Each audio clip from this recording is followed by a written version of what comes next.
Join करूंगा और मेरी बीवी कह रही है कि यहाँ फालतू वाला काम करना नहीं है और मेरे को सदन सर के साथ थोड़े रहना है, मेरे को तो बीवी के साथ रहना है। तो एक बात की तो गारंटी है भाई, आप पूरी दुनिया से जीत सकते हो लेकिन घर में। मैडम लोग बहुत खुश हो रहे हैं, सही बात बोल रहे हैं। सुबह हुई, मैं बहाना ही ढूंढ रहा था तो मैंने सत्येंद्र प्रसाद जी को बोला, सत्येंद्र प्रसाद जी ऐसा करो कि मैं अपनी वाइफ को आगरा लेके आता हूँ और इनको ताजमहल दिखाऊंगा और आपके बिजनेस को भी ज्वाइन कर लूँगा। बंदा समझ गया कि ज्वाइन करने वाला नहीं है। बात आई गई दोस्तों, ख़त्म हो गई। ठीक 2.5 साल के बाद उस शख्स से हमारी फिर मुलाकात होती है और 2.5 साल के बाद जब मुलाकात होती है, चूँकि उनके भतीजा का शादी था और चूँकि मेरे बचपन के मित्र थे तो उनके यहाँ न्योता वगैरह चलता था मेरा। 2.5 साल के बाद उन्होंने एक कागज़ निकाला और मेरे को दिखाया। मैंने देखा कि फॉर्म 16। मैंने बोला ये तो बिजनेसमैन है, फॉर्म 16 से क्या लेना देना। बोला याद है आज से 2.5 साल पहले तुम्हारे घर आया था समस्तीपुर। मैंने बोला हाँ याद है, और ये भी याद होगा कि तूने बोला था कि ये फालतू वाला काम है और तुम ज्वाइन भी नहीं किया। बोला हाँ चलो ये बात तो सही है। तो मैंने देखा दोस्तों कि 4 सप्ताह के जो उनकी आमदनी थी ना, वो 1,23,030 रुपया था और उस समय भी मेरी सैलरी 50,000 नहीं हुआ था। और वो दिन था 28 जुलाई 2011। इस महान सिस्टम में दोस्तों मैं ज्वाइन हो गया।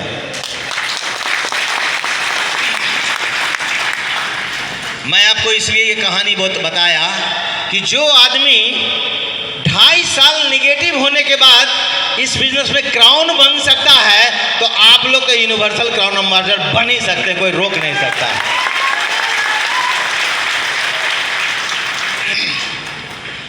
और दोस्तों घंटा 2 घंटा मैं इसमें देना शुरू किया तो जो मेरे जान पहचान वाले थे, एक्चुअली होता क्या है कि जो आदमी जिस फील्ड में होता है, मेरी बात को समझ में आ रही है ना सारे लोगों को? आवाज़ क्लियर है ना मेरी? Thank you. तो जो फील्ड में जो आदमी, जैसे कोई मास्टर साहब हैं तो उनको ज़्यादा मास्टर साहब से जान पहचान होगा, हाँ या ना? कोई यदि ट्रेजरी में काम करता है तो उसको ज़्यादा बिहार सरकार के लोगों से जान पहचान होता है, हाँ या ना? तो मेरा ज़्यादा जान पहचान रेल वाला सी था। तो सत्येंद्र प्रसाद जी बताया कि अविनाश जी ऐसा करो कि आप घर घर जाके जिसको तुम जानते हो पहचानते हो उनके पास जा करके प्लान दिखाओ। मैं काफ़ी एक्साइटेड था और सत्येंद्र प्रसाद जी का वो जो 4 सप्ताह की जो आमदनी थी ना, उसको मैंने फ़ोटो स्टेट करा कर रख लिया था। और मैं काफ़ी एक्साइटेड होकर एक स्टेशन मास्टर के पास गया। बोला भाई साहब मैं आ रहा हूँ। बोला अभी तो मिले हैं जी, मैं चाय पीने आपके आ रहा हूँ। बोला आ जाओ। और जब उनके पास गया, मेरा मकसद चाय पीना नहीं था, उन्हीं के टेबल पर बैठकर मैंने प्लान दिखाना शुरू किया। और प्लान दिखाना शुरू किया, जैसे ही प्लान में मैंने बोला कि भाई साहब जीवन में कोई एक आइटम लेते हैं और घंटा 2 घंटा काम करते हैं तो यहाँ से 2 लाख रुपया सप्ताह और 8 लाख रुपया महीना, जैसे ही बोले वो आदमी मेरे को पहले ऊपर से नीचे देखा। बोला क्या हो गया? मैंने बोला क्या हो गया? बोला ये ढीला हो गया क्या? मैंने बोला मतलब तुम बहकी बात करते हो जी, कितना सैलरी मिलता है? तो जितना मिलता है बता दिए। और तुम बोल रहे हो 8 लाख रुपया महीने, पागल हो गया क्या? अच्छा तू ज्वाइन कर लिया? मैंने बोला हाँ ज्वाइन कर लिया। पैसा भेज दिया? मैंने बोला तो कब का भेज दिया? बोला तुम्हारा गया। और उस आदमी ऐसा था कि उसको 1 यूनिट ब्लड मांगते हैं तो 2 यूनिट देने के लिए तैयार हो जाता है, लेकिन वही आदमी मना कर दिया। कितना बुरा लग रहा होगा, समझ में आ रहा है? फिर भी दोस्तों मैं रुका नहीं। उसके बाद मैंने फिर टीटी वाक फ़ोन लगाया। बोला भाई साहब कहाँ हो? तो बोला मैं ट्रेन लेके आ रहा हूँ। मैं बोला कितने बजे आ जाओगे?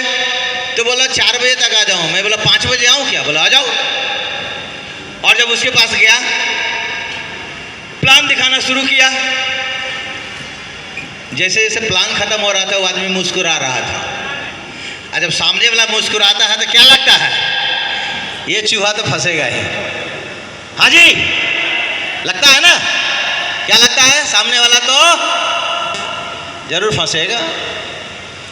और जैसे ही मैंने कहा कि भाई साहब जीवन में एक बार एक आइटम यहाँ से लेते हैं, घंटा 2 घंटा काम करते हैं तो यहाँ से 2 लाख रुपया सप्ताह और 8 लाख रुपया महीना मिलता। जैसे ही मैंने बोला तो मेरा डायरी को तो सबसे पहले पलट दिया और बोला अविनाश जी एक बात बताओ कि तू इस तरह कितने कंपनी में काम किए हो? तो एक में तो किया था तो मैं फेल हो गया। मैंने बोला कि भैया ये दूसरा है। तो बोला ये तुम 13वां बताने आया हो, 12 मैं करके छोड़ दिया हूँ। कोई करोड़पति नहीं बनता है, ये फालतू का काम है। अरे बच्चा आराम करो, काम कर रहे हो, नौकरी कर रहे हो, बच्चे बीवी के साथ ऐश मौज करो, ये कौन सा लफड़ा में तुम पड़ गया? मुझे लगा ये क्या हो गया। और जानते हैं ऐसे करते कराते मैंने 30 प्लान दिखाया जी। कितना दिखाया? 30 प्लान दिखाया और 5 महीना हो गया और आश्चर्य की बात है कि एक चूहा भी नहीं फंसा। अब मेरे को क्या लग रहा होगा आप बताइए, कैसा लग रहा होगा? कुछ तो कुछ लग रहा होगा हमें। उस समय कौन याद आ रहा होगा? काय का अपलाइन? अपलाइन तो मेरा यहाँ था नहीं, कोई डाउनलाइन बना नहीं। हमें वो याद आ रहा था जिसने मेरे को फंसाया है जी। आया ना? और मैंने उनको फोन लगाया सत्येंद्र प्रसाद जी को और बोला सत्येंद्र प्रसाद जी बधाई हो। बोला हाँ अविनाश जी कितना लोगों को ज्वाइन कराया? मुझे ज्वाइन कराया? अरे 30 लोगों को प्लान दिखाया, 5 महीना हो गया और एक कबूतर भी नहीं फंसा। अब तू कह रहा था कि मैं डायमंड बनूंगा जी। तुम डायमंड बनोगे, 2 लाख रुपया सप्ताह कमाओगे, 8 लाख रुपया महीना कमाओगे। हाँ, मेरे को तो फंसा के रख दिया। और सबसे बुरा तो तब हो रहा था मैंने किसी को फोन करता हूं तो मेरा फोन नहीं उठाता। ऐसा आपके साथ हो रहा? बधाई हो, आप सही ट्रैक पे जा रहे हैं, सही रास्ते पे आप जा रहे हैं।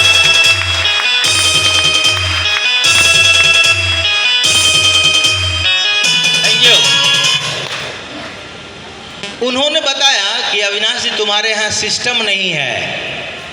अब मैंने बोला लो दूसरा चिड़िया किधर से आ गया सिस्टम? मैंने बताया आखिर बताओ सिस्टम क्या है, क्योंकि मैं करना चाहता हूँ। तो बोला तू आगरा आ सकता है? मैंने बोला बिल्कुल आ सकता हूँ जी। भाई मैं तो रेल वाला आदमी हूँ, क्या आना जाना तो फ्री होता है। तो मैं बोला कब आ जाऊँ? तो बोला फ्राइडे का आ जाओ। बस रिजर्वेशन भी नहीं था, जैसे तैसे मैं पहुँच गया फ्राइडे। पास तो था ही, टिकट कटाने की जरूरत नहीं थी। तो फ्राइडे को मैं आगरा पहुंचा तो सत्येंद्र प्रसाद जी थाईलैंड गए हुए थे, इसे टारगेट फाइट किए हुए थे। तो उनका जो लड़का था इकलौता बेटा, उनका नाम राकेश प्रसाद जी। मैं चाहूँगा उस लड़के के लिए एक जोरदार ताली हो जाए।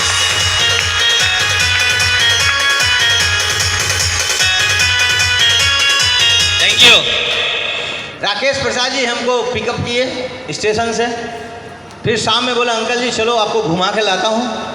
मैं बोला चलो, जब तक सत्येंद्र प्रसाद जी नहीं आते थोड़ा सा घूम फिर लेते हैं। तो उन्होंने एक हॉल में ले गया जहाँ लगभग 400 लोग, आप लोग का 1000 लोग लगभग भरे हुए हैं, 400 लोग बैठा हुआ था जी। कुछ लोग खड़े थे और जगह नहीं थी, किन्हीं को उन्होंने उठाया दूसरे, मुझे याद है दूसरे सीट पे, और मेरे को बैठा दिया।